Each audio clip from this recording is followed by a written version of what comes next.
Shiatsu, like acupuncture, is an effective way to harmonize the body.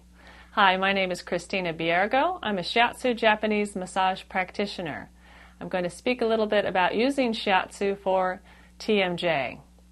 So Shiatsu is a way to treat the energy of the body without using needles. Instead of insertion of metal instruments, we use acupressure, both at acupuncture points and also along the whole energy meridians of the body to restore balance and harmony. So for TMJ, there's a few good points that you can use at home. At the face, kind of at the jawline where it changes direction, there's a muscle there, often gets very tight with TMJ. This is a great one to add pressure to. Sometimes you want to just push in where it's comfortable to help relax the muscles. Other option is to make small little circular movements to help relax that area. It feels very good and relaxing just doing this. Another point to use is a little higher up, the upper jaw, and if you push your teeth together, the muscle usually sticks out.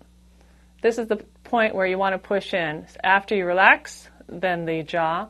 This is a great one to apply pressure, and sometimes a lot of deep pressure can be very helpful.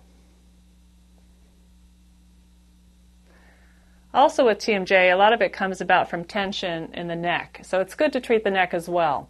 So going in the back of the neck, following behind the ear until you fall into that big hole, the muscles there, and just apply pressure, various locations there. That just feels good. And you can do these points for about 30 seconds each, and then repeat as needed.